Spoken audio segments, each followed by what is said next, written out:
ನಿನ್ನೆ ಪ್ರೀತಿಸುವೆ ಭಾಗ 58. ಇಕ್ಷಾ ತನಗೆ IAS ಆಫೀಸರ್ ಆಗುವ ಆಸೆ ಇದೆ ಹಾಗೂ ಅವರ ಸಂಬಂಧಿಕರಲ್ಲಿ ಯಾರಾದರೂ IAS ಆಫೀಸರ್ ಇದ್ದಾರಾ ಅಂತ ಸುಕೇಶನ್ ಹತ್ತಿರ ಕೇಳಿದಾಗ ಸುಕೇಶನ್ಗೆ ಶಾಕ್ ಆಗಿ ಅವನು ತೊದಲುತ್ತಾ, ಹಾ ಇಲ್ಲ ಬಂಗಾರಿ, ನನ್ನ ಸಂಬಂಧಿಕರಲ್ಲಿ ಯಾರೂ IAS ಆಫೀಸರ್ ಇಲ್ಲ. ನೀನು ಯಾಕೆ IAS ಆಫೀಸರ್ ಆಗಬೇಕು? ನಮ್ಮದೇ ಓನ್ ಕಂಪ್ನಿ ಇದೆ ಅಲ್ವಾ, ನೀನು ಅದರಲ್ಲೇ ವರ್ಕ್ ಮಾಡು. ನಾವು ಇಂಡಿಯಾಗೆ ಮತ್ತೆ ಹೋಗಲ್ಲ. ಹಾಗೇನಾದರೂ ಹೋದರೆ ನಮ್ಮ ಕಂಪನಿಗೆ ತುಂಬಾ ಲಾಸ್ ಆಗುತ್ತೆ. ಇಷ್ಟು ವರ್ಷ ಕಷ್ಟಪಟ್ಟು ಕಟ್ಟಿರೋ ಕಂಪನಿನ ಕ್ಲೋಸ್ ಮಾಡೋಕ್ಕೆ ನನಗೆ ಇಷ್ಟ ಇಲ್ಲ. ಇಂಡಿಯಾಗೆ ಹೋಗೋ ನಿನ್ನ ಆಲೋಚನೆಯನ್ನು ತಲೆಯಿಂದ ತೆಗೆದು ಹಾಕ್ಬಿಡು ಅಂತ ಹೇಳಿದಾಗ ಅವಳು ನಗುತ್ತಾ, ಕೂಲ್ ಡ್ಯಾಡ್, ಇಂಡಿಯಾ ಅಂದ ತಕ್ಷಣ ಯಾಕೆ ಇಷ್ಟೊಂದು ಸೀರಿಯಸ್ ಆಗಿಬಿಟ್ರಾ? ನನಗೆ ಇಂಡಿಯಾಗೆ ಹೋಗೋಕ್ಕೆ ಆಸೆ ಇದೆ ಅಂತ ಹೇಳಿದ್ದು, ಇಂಡಿಯಾಗೆ ಹೋಗ್ತೀನಿ ಅಂತ ಹೇಳಿಲ್ಲ. ನೀವು ಕೂಡ ಎಲ್ಲಿ ಇರ್ತೀರೋ ನಾನು ಕೂಡ ಅಲ್ಲೇ ಇರೋದು. ನಿಮ್ಮನ್ನೆಲ್ಲ ಬಿಟ್ಟು ನಾನು ಒಬ್ಬಳೇ ಇಂಡಿಯಾಗೆ ಹೋಗ್ತೀನಿ ಅಂತ ಅಂದ್ಕೊಂಡ್ರೆ ಚಾನ್ಸೇ ಇಲ್ಲ. ನನಗೆ ಮದುವೆ ಆದ್ರೂ ಕೂಡ ನಾನು ನಿಮ್ಮ ಜೊತೆನೇ ಇರ್ತೀನಿ. ಓಕೆನಾ ಡ್ಯಾಡ್? ಸರಿ, ನೀನು ಹೋಗೋಳಿಗೆ.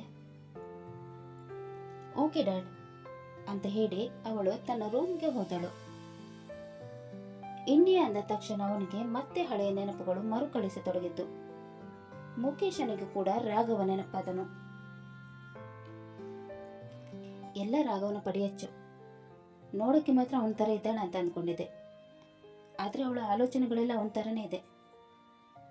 ಅವನಿಗೂ ಜನಗಳ ಸೇವೆ ಮಾಡಬೇಕಂತ ಆಸೆ ಇದ್ದಿದ್ದು. ಆದರೆ ಏನು ಮಾಡೋದು, ದೇವರು ಅವನನ್ನು ಬೇಗನೆ ತನ್ನ ಹತ್ತಿರ ಕರೆದುಕೊಂಡ್ಬಿಟ್ಟ. ಅಣ್ಣ, ಅವಳು ಏನಾದರೂ ಇಂಡಿಯಾಗೆ ಹೋಗ್ಬೇಕಂತ ಹಠ ಹಿಡಿದ್ರೆ ಏನು ಮಾಡೋದು? ಅವಳು ಹೇಳಿದ್ಲಲ್ವಾ, ಅವಳಿಗೆ ಇಂಡಿಯಾಗೆ ಹೋಗ್ಬೇಕಂತ ಆಸೆ ಇದೆ, ಆದರೆ ನಮ್ಮನ್ನು ಬಿಟ್ಟು ಹೋಗಲ್ಲ ಅಂತ. ನೀನೇನು ಟೆನ್ಷನ್ ಮಾಡ್ಕೋಬೇಡ. ನಮ್ಮ ಪರ್ಮಿಷನ್ ಇಲ್ಲದೆ ಅವಳು ಯಾವ ಕೆಲಸನೂ ಮಾಡಲ್ಲ.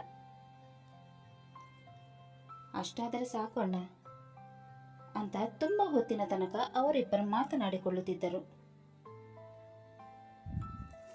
ಇಕ್ಷಾಳಿಗೆ IAS ಆಫೀಸರ್ ಆಗಬೇಕು ಅನ್ನೋ ಆಸೆಯನ್ನು ತಿಳಿದುಕೊಂಡ ಕಾವ್ಯಳಿಗೆ ಶಾಕ್ ಆಯಿತು. IAS ಅಂದ ಕೂಡಲೇ ಅವಳಿಗೆ ಮೊದಲಿಗೆ ನೆನಪಾಗಿದ್ದು ರಾಘವ್. ರೂಮ್ಗೆ ಬಂದವಳೆ ತನ್ನ ಪೆಟ್ಟಿಗೆಯನ್ನು ತಡಗಾಡಿದಳು. ಅದರಲ್ಲಿದ್ದ ರಾಘವನ ಫೋಟೋ ತೆಗೆದು ತನ್ನ ಎದೆಗೆ ಹಚ್ಚಿಕೊಂಡು ಅಳತೊಡಗಿದಳು. ನಿಮ್ಗೊಂದು ವಿಷಯ ಗೊತ್ತಾ? ನಿಮ್ಮ ಮಗಳು ನೋಡೋಕ್ಕೆ ನಿಮ್ಮ ಥರ ಮಾತ್ರವಲ್ಲ, ಅವಳ ಆಲೋಚನೆಗಳು ಕೂಡ ನಿಮ್ಮ ಥರನೇ ಇದೆ. ಅವಳಿಗೂ ನಿಮ್ಮ ಥರ IAS ಆಫೀಸರ್ ಆಗಬೇಕನ್ನೋ ಆಸೆ. ನಿಮ್ಮ ಪಡಿಯಚ್ಚು ಕಣ್ರಿ ಅವಳು. ಅವಳ ಆಸೆ ನನ್ನಿಂದ ನೆರವೇರಿಸೋಕ್ಕಾಗಲ್ಲ ಅನ್ನೋದೇ ನನ್ನ ಕೊರಗು. ಅವಳಿಗೆ ಇಲ್ಲಿ ಯಾವುದಕ್ಕೂ ಕೊರತೆ ಇಲ್ಲ. ಎಲ್ಲರೂ ಅವಳನ್ನು ತುಂಬ ಚೆನ್ನಾಗಿ ನೋಡ್ಕೊಳ್ತಾ ಇದ್ದಾರೆ. ನಿಮ್ಮ ಬಗ್ಗೆ ಅವಳಿಗೆ ಹೇಳೋಣ ಅಂದರೆ ಅವಳು ನಿಮ್ಮನ್ನು ಪೂರ್ತಿಯಾಗಿ ಮರೆತು ಬಿಟ್ಟಿದ್ದಾಳೆ ರೀ. ಅವಳ ಭವಿಷ್ಯಕ್ಕೋಸ್ಕರ ಅವಳಿಗೆ ನಿಮ್ಮ ಬಗ್ಗೆ ಹೇಳದೇ ಇರೋದೇ ಉತ್ತಮ. ನನಗೆ ಕ್ಷಮಿಸಿಬಿಟ್ರಿ ಅಂತ ಅಳತೊಡಗಿದಳು. ಆಗ ಅವಳ ರೂಮಿನ ಹೊರಗಡೆಯಿಂದ ಪಾಸ್ ಆಗುತ್ತಿದ್ದ ಇಕ್ಷಾಳಿಗೆ ತನ್ನ ತಾಯಿ ಅಳುತ್ತಿದ್ದಾರೆ ಅಂತ ಭಾಸವಾಗಿ ಹಿಂತಿರುಗಿ ಬಂದು ನೋಡಿದಾಗ ಅವಳ ತಾಯಿ ಅಳುತ್ತಿದ್ದುದನ್ನು ಗಮನಿಸಿದ ಇಕ್ಷಾ ಅವಳ ಹತ್ತಿರ ಬಂದಳು. ಇಕ್ಷಾಳನ್ನು ನೋಡಿದ ಕಾವ್ಯ ಕೂಡಲೇ ಫೋಟೋವನ್ನು ಪೆಟ್ಟಿಗೆಯಲ್ಲಿಟ್ಟು ಲಾಕ್ ಮಾಡತೊಡಗಿದಳು. ನೀನು ಯಾಕೆ ಬಂದೆ ಅಲ್ಲಿ? ಏನಾದರೂ ಬೇಕಿತ್ತಾ? ಮಾಮ್, ನನಗೆ ಏನು ಬೇಡ. ನೀವು ಯಾಕೆ ಹೇಳ್ತಾ ಇದ್ರಿ? ಅದು ಯಾರ ಫೋಟೋ? ನನ್ನ ನೋಡಿ ಆ ಫೋಟೋನ ಯಾಕೆ ಸುಟ್ಕೇಸಲ್ಲಿ ಇಡ್ತಾ ಇದ್ದೀರಾ? ನಾನು ಕೂಡ ಆ ಫೋಟೋನ ನೋಡ್ತೀನಿ, ಕೊಡಿ ಮಾಮ್. ಅದೆಲ್ಲ ನನಗೆ ಬೇಕಾಗಿಲ್ಲ. ನಿನಗೆ ಇಲ್ಲಿ ಏನು ಕೆಲಸ ಇಲ್ಲ ಅಂದರೆ ಹೋಗಿ ಇಲ್ಲಿಂದ, ನನ್ನ ತಲೆ ತಿನ್ಬೇಡ ಅಂತ ತುಂಬ ರೂಢಾಗಿ ಮಾತನಾಡಿದಳು. ಕಾವ್ಯಳ ಮಾತು ಕೇಳಿ ಮುಖ ಚಿಕ್ಕದು ಮಾಡಿಕೊಂಡ ಇಕ್ಷಾ ಅಲ್ಲಿಂದ ಹೊರ ನಡೆದಳು. ತನ್ನ ಮಗಳ ಮನಸ್ಸು ನೋಯಿಸಿದ್ದಕ್ಕೆ ಕಾವ್ಯ ತನ್ನನ್ನು ತಾನೇ ಮನಸ್ಸಿನಲ್ಲಿ ದೂಷಿಸುತ್ತಾ, ಎಂಥ ಪಾಪಿ ನಾನು, ನನ್ನ ಮಗಳಿಗೆ ಅವಳ ಅಪ್ಪನ ಫೋಟೋ ಕೂಡ ತೋರಿಸಿಲ್ಲ. ಅವಳು ಪ್ರೀತಿಯಿಂದ ಮಾತನಾಡಿಸಕ್ಕೆ ಬಂದರೆ ಅವಳನ್ನು ದೂರ ತಳ್ತೀನಿ. ನಂದು ಒಂದು ಜನ್ಮನ.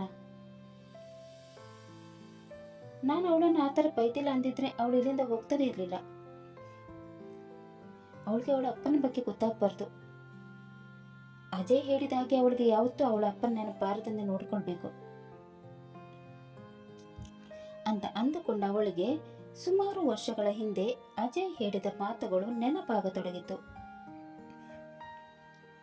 ಕಾವ್ಯ ಮತ್ತು ಇಕ್ಷಾ ಲಂಡನ್ಗೆ ಹೋಗಿ 6 ತಿಂಗಳುಗಳಾದಾಗ ಒಂದಿನ ಕಾವ್ಯ ಅಜಯನ ಕ್ಷೇಮ ಸಮಾಚಾರವನ್ನು ವಿಚಾರಿಸಲು ಅವನಿಗೆ ಕಾಲ್ ಮಾಡಿದಳು. ತುಂಬಾ ಹೊತ್ತಿನವರೆಗೆ ಇಬ್ಬರು ಚೆನ್ನಾಗಿ ಮಾತನಾಡುತ್ತಿದ್ದರು. ಆಗ ಕಾವ್ಯ, ಇರು ಅಜಯ್, ನಾನು ನಿಂಗೆ ಇಕ್ಷಾಳ ಜೊತೆ ಮಾತಾಡಿಸ್ತೀನಿ. ಬೇಡ ಅತ್ತಿಗೆ, ಅವಳ ಜೊತೆ ಮಾತಾಡೋದು ಬೇಡ. ಯಾಕೆ ಅಜಯ್, ಏನಾಯ್ತು? ನೀನು ಯಾಕೆ ಅವಳ ಜೊತೆ ಮಾತಾಡಲ್ಲ ಅಂತೀಯ? ಅತ್ತಿಗೆ, ಅವಳಿಗೆ ಇಲ್ಲಿನ ಎಲ್ಲ ನೆನಪುಗಳು ಹೋಗಬೇಕು. ಅಣ್ಣನ ನೆನಪುಗಳು ಕೂಡ ಅವಳಿಗೆ ಬರಬಾರ್ದು. ಅವಳು ಚೆನ್ನಾಗಿರ್ಬೇಕು. ಅವಳ ಜೊತೆ ನಾವು ಕಾಂಟ್ಯಾಕ್ಟಲ್ಲಿ ಇದ್ದು ಮತ್ತೆ ಅವಳಿಗೆ ಅವಳ ಅಪ್ಪ ಅಮ್ಮನ ಜೀವನದಲ್ಲಿ ನಡೆದಿರೋ ವಿಷಯಗಳು ಗೊತ್ತಾದರೆ ಕಷ್ಟ. ಇದರಿಂದ ಅವಳಿಗೆ ತುಂಬಾ ನೋವಾಗಬಹುದು.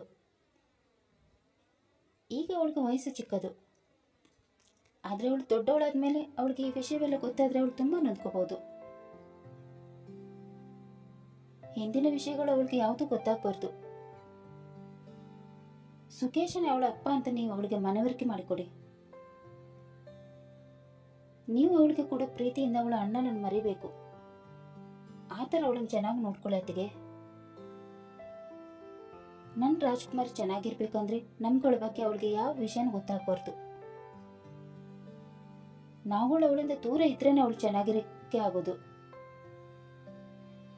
ನನಗೆ ಅವಳನ್ನು ನೋಡ್ಬೇಕು ಅನ್ನಿಸಿದ್ರೆ ನಾನು ನಿಮಗೆ ವಿಡಿಯೋ ಕಾಲ್ ಮಾಡ್ತೀನಿ ಅತ್ತಿಗೆ. ಆಗ ನೀವು ಅವಳಿಗೆ ಗೊತ್ತಾಗದಂತೆ ಅವಳು ನನಗೆ ತೋರಿಸಿ. ದೂರದಿಂದಲೇ ನಾನು ಅವಳನ್ನು ನೋಡಿ ಸಂತೋಷ ಪಡ್ತೀನಿ.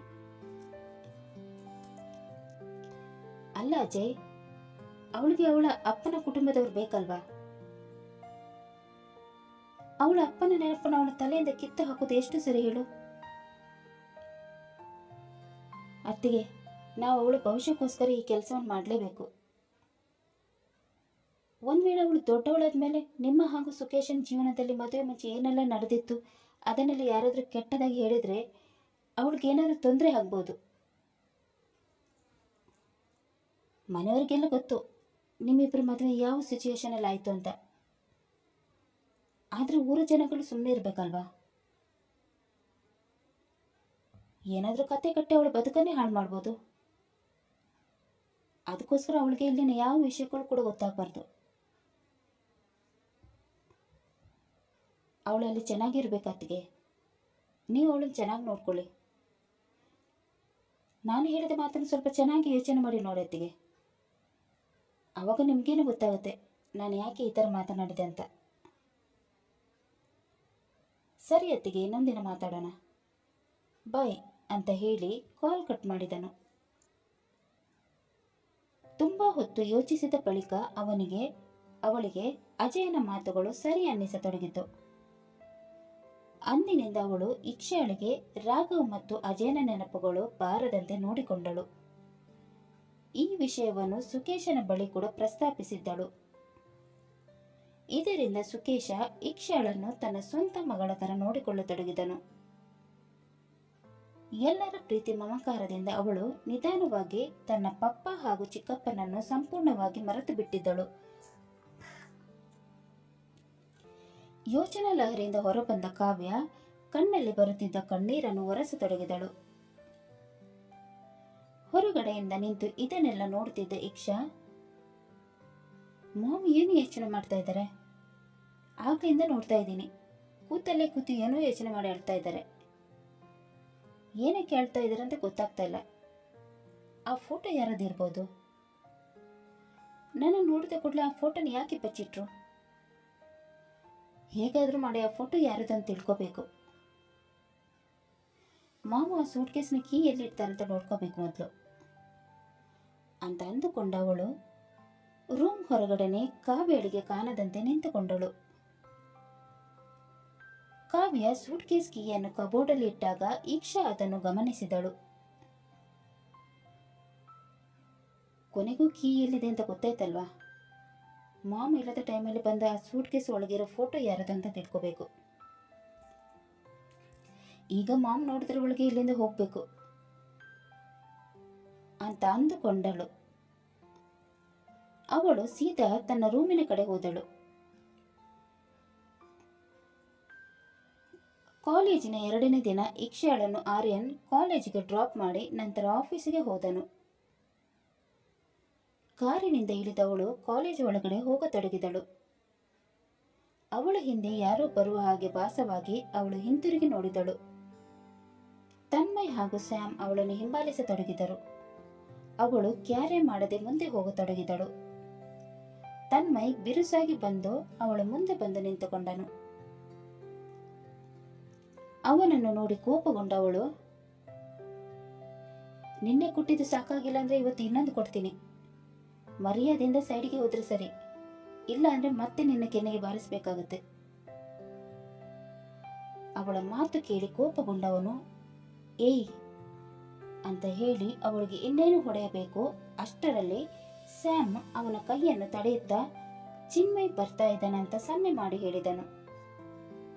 ತನ್ನ ಅಣ್ಣನನ್ನು ನೋಡಿದ ತನ್ಮಯ್ ಅವಳಿಗೆ ಹೊಡೆಯಕ್ಕೆ ಎತ್ತಿದ ಕೈಯನ್ನು ಹಿಂದೆ ತಂದು ಸುಮ್ಮನಾದನು. ಆಗ ಅವಳೇ ಮಾತು ಮುಂದುವರಿಸುತ್ತಾ, ನಿನ್ನಂತವರನ್ನೆಲ್ಲ ಎಷ್ಟು ಜನರನ್ನು ನೋಡಿಲ್ಲ ನಾನು. ನಿನ್ಗೆ ನಾನು ಹೆದರ್ಕೊಳ್ತೀನ ಅಂತ ಅಂದ್ಕೊಂಡಿದ್ಯಾ? ಶೋಕಿ ಮಾಡೋದನ್ನು ಬಿಟ್ಟು ಸ್ಟಡೀಸ್ ಕಡೆ ಗಮನ ಕೊಡು, ಆಗ ಉದ್ಧಾರ ಆಗ್ತೀಯ ಅಂತ ಹೇಳಿ ಅಲ್ಲಿಂದ ಹೊರಟು ಹೋದಳು. ಅವನಿಗೆ ಬಂದಿರೋ ಕೋಪಕ್ಕೆ ಅವಳಿಗೆ ಅಲ್ಲಿಯೇ ಹೊಡೆಯುತ್ತಿದ್ದನೋ ಏನೋ. ಆದರೆ ತನ್ನ ಅಣ್ಣ ಇವನನ್ನು ಗಮನಿಸುತ್ತಿದ್ದುದನ್ನು ನೋಡಿ ಕೋಪನ ಕಂಟ್ರೋಲ್ ಮಾಡಿಕೊಂಡು ಸುಮ್ಮನಾದನು. ಅಷ್ಟರಲ್ಲಿ ಅಲ್ಲಿಗೆ ಬಂದ ಚಿನ್ಮಯ್, ಏನು ಕ್ಲಾಸಿಗೆ ಹೋಗದೆ ಇಬ್ರು ಇಲ್ಲೇ ನಿಂತಿದ್ದೀರಾ? ಮತ್ತೆ ಆ ಹುಡುಗಿಗೆ ಏನಾದ್ರೂ ತೊಂದರೆ ಕೊಟ್ಟಿಲ್ಲ ತಾನೆ? ನೋ ಬ್ರೋ, ನೀನು ಹೇಳಿದ ಮೇಲೆ ಎಲ್ಲ ಮುಗೀತು. ನಾನು ಮತ್ತೆ ಅವಳ ತಂಟೆಗೆ ಹೋಗಿಲ್ಲ ಅಲ್ವಾ ಸ್ಯಾಮ್? ಎಸ್ ಬ್ರೋ, ತನ್ಮಯ್ ನಿಜಾನೇ ಹೇಳ್ತಾ ಇದ್ದಾನೆ. ಅವಳು ನಮ್ಮಂತೆ ಪಾಸ್ ಆಗ್ತಾ ಇದ್ದವಳು ನಮ್ಮನ್ನು ನೋಡಿ ಹಾಯ್ ಅಂತ ಹೇಳಿದ್ಲು. ನಾವು ಕೂಡ ಹಾಯ್ ಅಂತ ಹೇಳಿದ್ವಿ ಅಷ್ಟೇ ಅಲ್ವಾ ಡೂಡ್? ಎಸ್ ಎಸ್ ಬ್ರೋ, ನಾನು ನಿನ್ನ ಮಾತನ್ನು ಯಾವತ್ತಾದ್ರೂ ಮೀರ್ತೀನ? ನೀನೇನು ಹೇಳ್ತೀಯೋ ಅದನ್ನೇ ಮಾಡ್ತೀನಿ. ಸರಿ, ಹಾಗಾದ್ರೆ ಮತ್ತೆ ಯಾಕೆ ಎಲ್ಲಿ ನಿಂತಿದ್ದೀರಾ? ಇಬ್ರು ನಡೀರಿ ಕ್ಲಾಸ್ ಒಳಗೆ. ಬ್ರೋ, ನನಗೆ ಸ್ಯಾಮ್ ಹತ್ರ ಸ್ವಲ್ಪ ಮಾತಾಡೋಕ್ಕಿದೆ. ಕ್ಲಾಸ್ ಶುರು ಆಗೋದ್ರೊಳಗೆ ಕ್ಲಾಸ್ನಲ್ಲಿ ಇರ್ತೀವಿ. ಓಕೆ ಫೈನ್, ನಾನು ಕ್ಲಾಸಿಗೆ ಹೋಗ್ತಾ ಇದ್ದೀನಿ ಅಂತ ಹೇಳಿ ಅವನು ತನ್ನ ಕ್ಲಾಸಿಗೆ ಹೋದನು. ಅವನು ಹೋಗಿ ಆದ ಮೇಲೆ ತನ್ಮಯ್ ನಿಟ್ಟುಸಿರು ಬಿಡುತ್ತಾ, ಸ್ಯಾಮ್ ಅವಳು ತುಂಬಾ ಸೊಕ್ಕು ಮಾಡ್ತಾ ಇದ್ದಾಳೆ. ಅವಳ ಬಗ್ಗೆ ಇನ್ಫಾರ್ಮೇಶನ್ ಕಲೆಕ್ಟ್ ಮಾಡಿದ್ಯಾ? ಎಸ್ ಡೂಡ್, ಕ್ಲಾಸ್ ಮುಗಿದ ಮೇಲೆ ಹೇಳೋಣ ಅಂತ ಅಂದ್ಕೊಂಡಿದ್ದೆ. ಕ್ಲಾಸ್ ಮುಗಿದ ಮೇಲೆ ಬೇಡ, ಈಗಲೇ ಹೇಳು.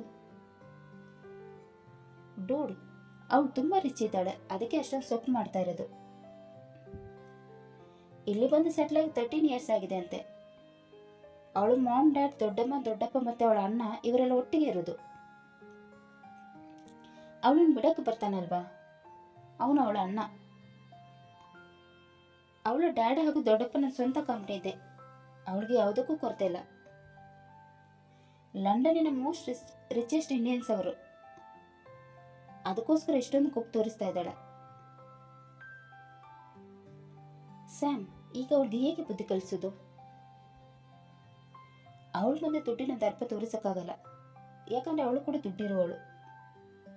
ಒಂದು ಕೆಲಸ ಮಾಡ್ಬೋದು, ಅವಳ ಹತ್ರ ಫ್ರೆಂಡ್ಶಿಪ್ ಮಾಡಿ ಅವಳನ್ನು ಲವ್ ಅಲ್ಲಿ ಬೀಳಿಸಿ ಬ್ರೇಕಪ್ ಮಾಡ್ಕೊಳ್ಬೇಕು. ಅದರಿಂದ ಏನು ಪ್ರಯೋಜನ ಸ್ಯಾಮ್? ಬ್ರೇಕಪ್ ಮಾಡ್ಕೊಂಡ್ರೆ ಅವಳು ಕೂಡ ಬ್ರೇಕಪ್ ಮಾಡ್ಕೊಳ್ತಾಳೆ, ಅದರಲ್ಲಿ ಏನು ವಿಶೇಷ ಇಲ್ಲ. ಈಗಿನ ಕಾಲದಲ್ಲಿ ಲವ್ ಅಲ್ಲಿ ಯಾರಾದರೂ ಸೀರಿಯಸ್ ಆದವರು ಇದ್ದಾರೆ ಸ್ಯಾಮ್? ನೀನು ಇಲ್ಲೇ ಮಿಸ್ಟೇಕ್ ಮಾಡ್ಕೊಂಡಿರೋದು. Indian girls are emotional fools. ದುಡ್ಡು ನೋಡದೆ ಪ್ರೀತಿ ಮಾಡೋರು ಪ್ರೀತಿಯಲ್ಲಿ ತುಂಬಾ ಸೀರಿಯಸ್ ಆಗಿರ್ತಾರೆ. ಅವಳು ನೋಡಿದ್ರೆ ಒಳ್ಳೆಯವಳು ಅನ್ಸುತ್ತೆ, ಆದ್ರೆ ಸ್ವಲ್ಪ ಸೊಕ್ಕಿದೆ ಅಷ್ಟೇ.